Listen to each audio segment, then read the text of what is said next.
እስቲ አስቢው።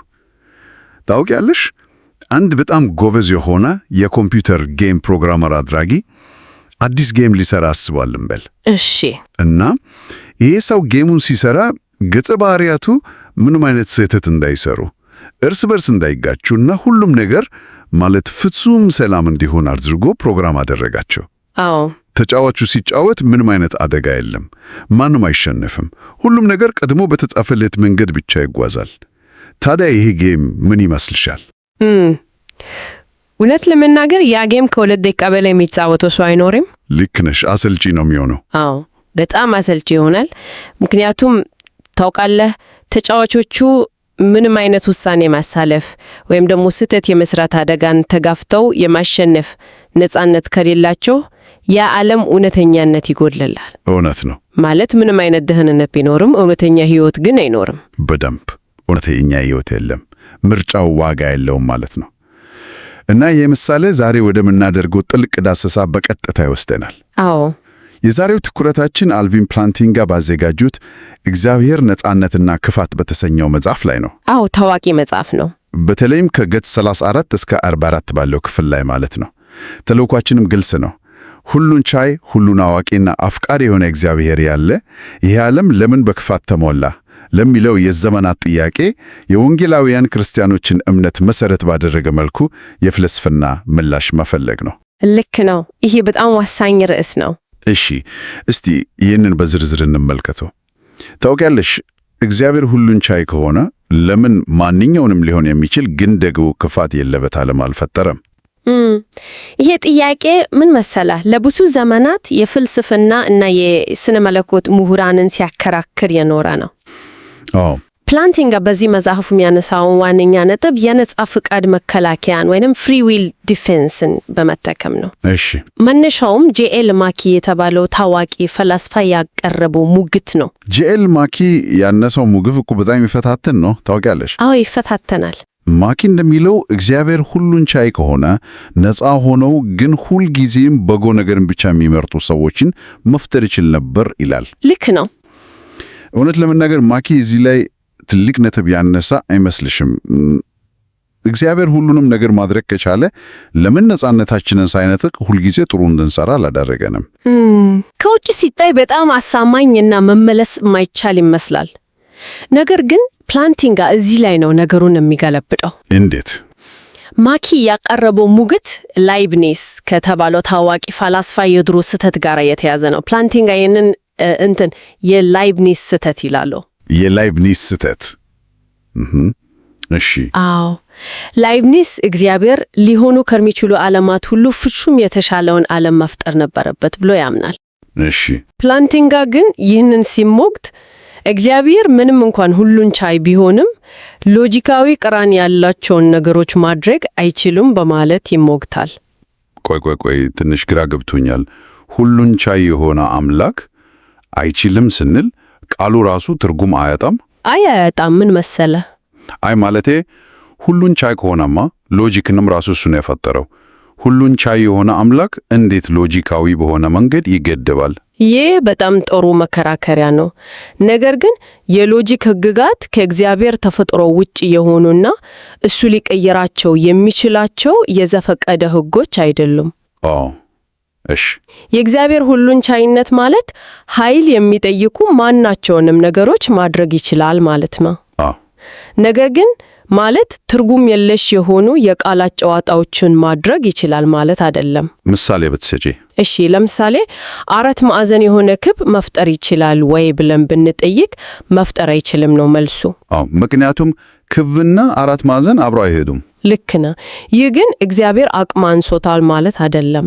4 ማዕዘን የሆነ ክብ የሚባል ነገር ጽንሰ ሐሳቡ ራሱ ቅራኔ ስለሆነ ምንም ማለት ስለሆነ ነው። ልክ በውሃ ላይ ደረቅ መሆን እንደማይቻለው ማለት ነው።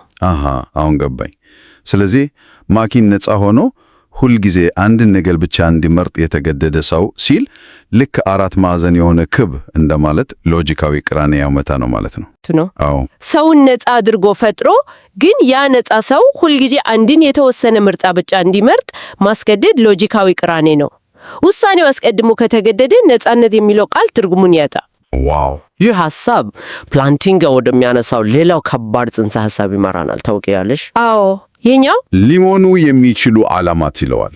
አሁን እዚህ ላይ ስለ ማርቨል ፊልሞች ወይም ደግሞ የሳይንስ ልብ ወለድ ፊልሞች ላይ እንደምናየው ቲዩ ዩኒቨርስ እያወራን እንዳልሆነ እርግጠኛ መሆን አለብን አይደል? አዎ፣ ፈጽሞ ስለ ተዩ ዩኒቨርስ ወይም ማልቲቨርስ እያወራ አይደለም። እሺ፣ ምንድን ነው በትክክል ማለቱ? ፕላንቲንጋ ሊሆኑ የሚችሉ ዓለማት ሲል ሊሆኑ የሚችሉ የነገሮችን ሙሉ ሁኔታ መግለጹ ነው። እሺ፣ አንድ ሊሆኑ የሚችል ዓለም ማለት አሁን ያለንበትን ዓለም ጨምሮ ማናቸውንም ሊሆኑ የሚችሉ ሁኔታዎችን የሚያቅፍ ሰፊ ሐሳብ ነው።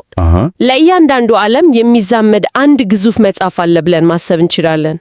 ያ መጽሐፍት በዚህ ዓለም ውስጥ እውነት የሆኑትን ነገሮች በሙሉ ይዟል። እሺ፣ ስለዚህ በእኛ ዓለም ሁለተኛው የዓለም ጦርነት ተከስቷል። ስለዚህ በእኛ ዓለም መጽሐፍት ውስጥ ተጻፈዋል ማለት ነው። አዎ፣ ልክ ነህ። በሌላ ሊሆን በሚችል ዓለም መጽሐፍ ውስጥ ግን ይህ ጦርነት ላይኖር ይችላል። ይህ ማብራሪያ ግልጽ ነው። ግን ፕላንቲንጋ እዚህ ላይ እንደሚያደነግር ነገር ያነሳል። እግዚአብሔር እነዚህን ሁኔታዎች እውን ያደርጋቸዋል እንጂ ሁኔታዎቹን አይፈጥራቸውም ይላል። ለምሳሌ እግዚአብሔር ሶቅራጥስን ፈጠረ እንጂ የሶቅራጥስን መኖር ሁኔታ አልፈጠረም ይላል። ልክ ነው። ይህ ፍልስፍና ለምን አስፈለገ? ማለት ምን ልዩነት ያመጣል? ይሄ በጣም ጥልቅ ፍልስፍናዊ ልዩነት ነው። ታውቃለህ፣ የነገሮች ሁኔታ ወይም ሐሳባዊ እውነታዎች ከዘላለም የነበሩ ናቸው። እሺ፣ እግዚአብሔር እነዚህን ሁኔታዎች የፈጠራቸው ሳይሆን ከነዚህ ስፍር ቁጥር ከሌላቸው ሊሆኑ ከሚችሉ ሁኔታዎች ውስጥ የትኛው እውን መሆን እንዳለበት የሚመርጥ እና ወደ መኖር ያመጣ ነው። ማለት አክቹዋላይዝ የሚያደርገው እሱ ነው። በትክክል የእግዚአብሔር የመፍጠር ሥራ አንዱን ሊሆን የሚችል ዓለም መርጦ እውን ማድረግ ነው። ነገሮች ሊሆኑ የሚችሉባቸው መንገዶች ከዘላለም በእግዚአብሔር አእምሮ ውስጥ ነበሩ። እሱ የወሰነው የትኛው መንገድ ወደ እውን ዓለም እንዲመጣ ማድረግ ነው። ስለዚህ ወንጌላውያን ክርስቲያኖች እግዚአብሔር ሁሉን አዋቂ ነው ብሎ ሲያምኑ ይህንንም ይጨምራል ማለት ነው። አዎ፣ እግዚአብሔር ሁሉንም ሊሆን የሚችሉ ዓላማት እና የትኛው ምርጫ ወደ ምን ውጤት እንደሚያመራ ሙሉ ዕውቀት አለው። በትክክል እግዚአብሔር ሁሉን አዋቂ በመሆኑ የትኛውን ዓለም እውን ማድረግ እንዳለበት ሲመርጥ በዚያ ዓለም ውስጥ ያሉ ፍጡራን በነጻ ፈቃዳቸው የሚያደርጉትን ምርጫም ጭምር አውቆ ነው። ዋው! አስገራሚ ነው። አዎ፣ እግዚአብሔር ሰዎችን ነጻ አድርጎ የፈጠረበትን ዓለም ሲመርጥ ያ ነጻነት በራሱ የእግዚአብሔርን ቁጥጥር የሚጋፋ ሳይሆን እግዚአብሔር ራሱ በሉዓላዊነቱ የፈቀደው ስጦታ ነው።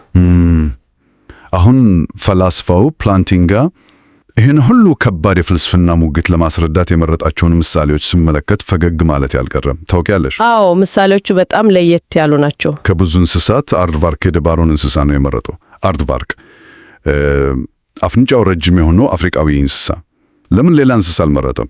እሱ እንግዲህ የፈላስፋው ምርጫ ነው። ለማንኛውም ፕላንቲንጋ ፖል የተባለ ሰው ከጓደኛው ጋር አደን ሄዶ በአጋጣሚ ይህን አርድቫርክ ይዞ ይመጣ ይላል። አዎ፣ ፖል ለዚህ እንስሳ ልዩ ፍቅር ያድርበታል። ወደ አገራቸው ሲመለሱ ጓደኛው ይህንን እንስሳ $500 ሊገዛው ይጠይቀዋል። ፖል ግን እምቢ ይላል። እሺ፣ አሁን ጥያቄው ጓደኛው $700 ጠይቆት ቢሆን ኖሮ ፖል ይሸጠው ነበር ወይ የሚለው ነው። ይህ ሁኔታ ፖል ነፃ ሆኖ ውሳኔ የሚያሳልፍበት ሊሆን የሚችል ዓለም ነው። ልክ ነው። የዚህ ምሳሌ ዋነኛ ነጥብ ምንድን ነው? እዚህ ላይ ፕላንቲንጋ ሊያሳየን የፈለገው ፖል ነፃ እስከሆነ ድረስ $700 ሲጠየቅ የሚሰጠው ምላሽ በራሱ በፖል ላይ የተመሰረተ መሆኑን ነው። አዎ፣ ወይ ይሸጠዋል ወይም አይሸጠውም፣ ከሁለቱ አንዱ እውነት ነው። እግዚአብሔር ፖል በነፃ ፍቃዱ ምን እንደሚመርጥ አስቀድሞ ያውቃል። እሺ፣ ነገር ግን ፖል ነፃ እስከሆነ ድረስ እግዚአብሔር ፖልን ነፃ አድርጎ ነገር ግን እግዚአብሔር ራሱ የፈለገውን ለምሳሌ እንዳይሸጥ እንዲወስን የሚያደርግበትን ዓለም እውን ማድረግ አይችልም። ሁለተኛው ምሳሌ ደግሞ ይበልጥ አስቂኝ፣ የኦትሜል ወይም የአጃ ምሳሌ። አዎ፣ የዓለምን ክፋት ለማብራራት ስለ አጃ መነጋገራችን ይገርማል። ልክ ነው። በጣም ቀላል ነገር አድርጎ ነው የሚያቀርበው። ሞሪስ የተባለ ሰው በተወሰነ ጊዜ አጃ ለመብላት ወይም ላለመብላት ነፃ ምርጫ አለው እንበል። እግዚአብሔር ሞሪስ በዚያ ሁኔታ ውስጥ ምን ሊመርጥ እንደሚችል አስቀድሞ ያውቃል። አዎ፣ እዚህ ላይ ላቋረሽና አንድ ከባድ ጥያቄ ላንሳ። ሞሪስ አጃውን እንደሚበላ እግዚአብሔር ካወቀ ሞሪስ በእርግጥ ነፃ ነው?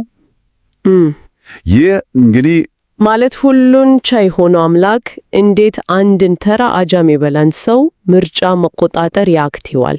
ያኔ ሁሉን ቻይ የሚለው ቃል ትርጉም አያጣም። እሺ፣ እግዚአብሔር አስቀድሞ ማውቁ የሰውን ምርጫ ያስገድድም ወይ ነው ጥያቄው።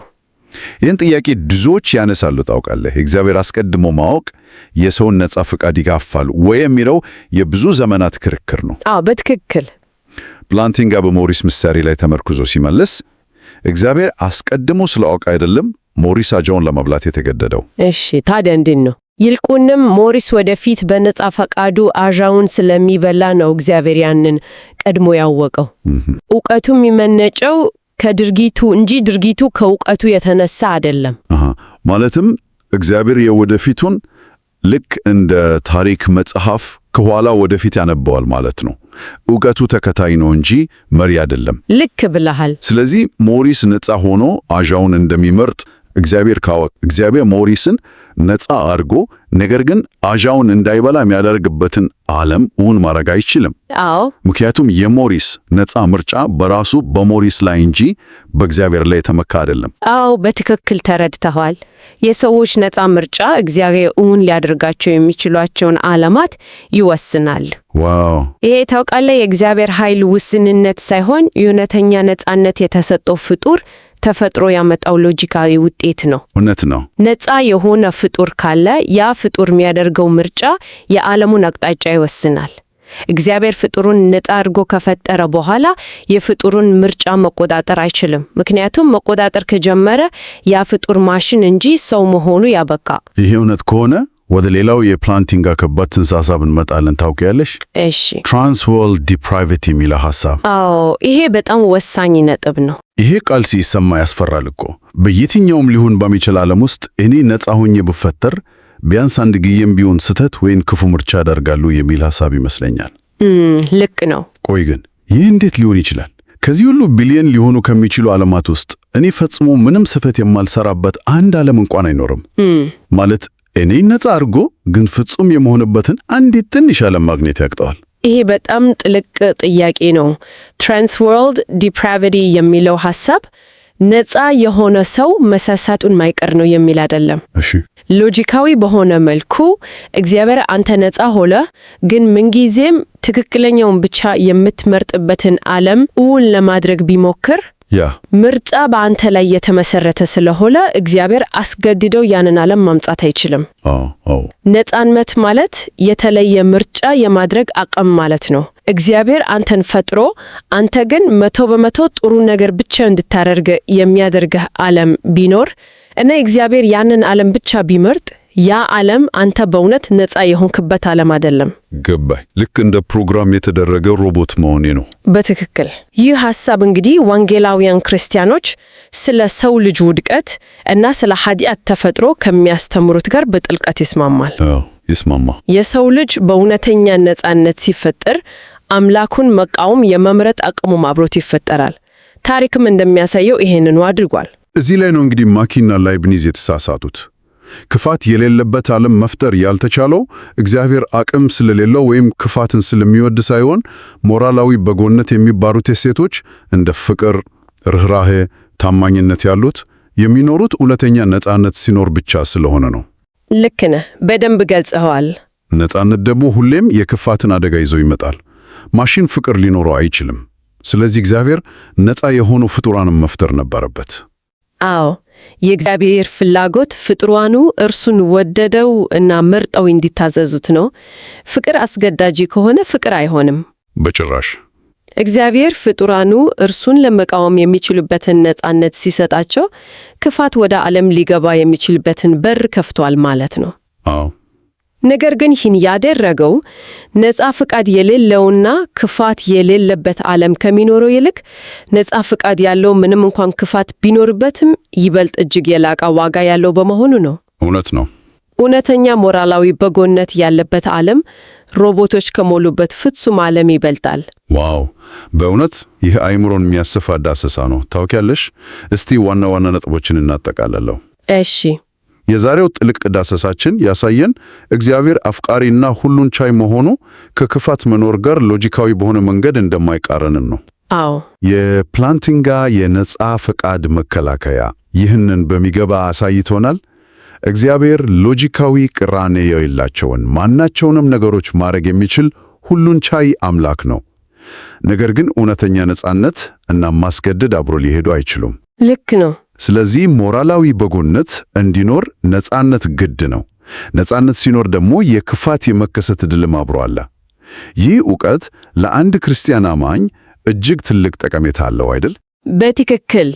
አንድ ክርስቲያን በዕለት ተዕለት ሕይወቱ መከራ ሲያጋጥመው ወይም ወንጌል በሚሰብክበት ወቅት ከማያምኑ ሰዎች ስለ ክፋት መኖር ከባድ ጥያቄ ሲነሳበት እምነቱ ምክንያታዊ እና ጥልቅ የፍልስፍና መሰረት ያለው መሆኑን አውቆ በድፍረት ምላሽ መስጠት ይችላል። አዎ፣ ይሄ በጣም አስፈላጊ ነው። ክፋት መኖሩ የእግዚአብሔርን አለመኖር ወይም ደካማነት አያሳይም። ይልቁንም እግዚአብሔር ለሰው ልጅ የሰጠውን የነጻ ፈቃድ ክብርና ክብደት ነው የሚያሳየው። አሜን። እግዚአብሔር ክፋትን አይወድም። ነገር ግን ነጻነትንና እውነተኛ ፍቅርን እጅግ ስለሚወድ የክፋትን ዕድል ፈቅዷል። ዳሰሳችንን ስንቋጭ ታውቂያለሽ፣ አንድ ጥልቅ ሐሳብ ለአድማጮቻችን ትተን ማለፍ እንፈልጋለን። አዎ፣ ጥሩ ነው። በመግቢያችን ላይ እንዳልነው እግዚአብሔር ምንም ስህተት የማይሰሩም ግን ልክ እንደ ሮቦት ፕሮግራም የተደረጉ ፍጹም ገጸ ባህሪያትን መፍጠር ይችል ነበር፣ ግን አላደረገም።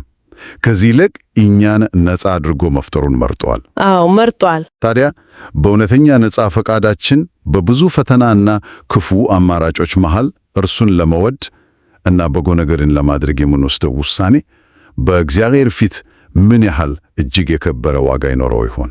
በእውነት እጅግ የከበረ ነው። እውነተኛ ፍቅር ሁልጊዜም የመገፋትንና የመጎዳትን አደጋ የሚጠይቅ ከሆነ እግዚአብሔር ለእኛ ያለው ፍቅር ያንን ሁሉ አደጋ ለመውሰድ ፈቃደኛ እስኪሆን ድረስ ምን ያህል ጥልቅ ነው ብላችሁ ታስባላችሁ? ዋው! ይህ ከባድ ጥያቄ ነው። አዎ፣ ይህ ጥያቄ እያንዳንዱ ሰው በልቡ ሊያሰላስለው የሚገባው በፕሮግራም ከተፈጠረ ማሽን ይልቅ ቆስሎም ቢሆን በነጻነት የሚያፈቅር ልብ ምን ያህል የላቀ እንደሆነ እንድናስብ ያደርገናል። የዛሬው ጥልቅ ዳሰሳችን ይህንን ይመስል ነበር። እንግዲህ በተሰጠን ነጻ ፈቃድ የተሻለውን መምረጥ እንድንችል ተስፋ ያደረግን ዳሰሳችንን እዚህ ላይ እናጠናቃለን።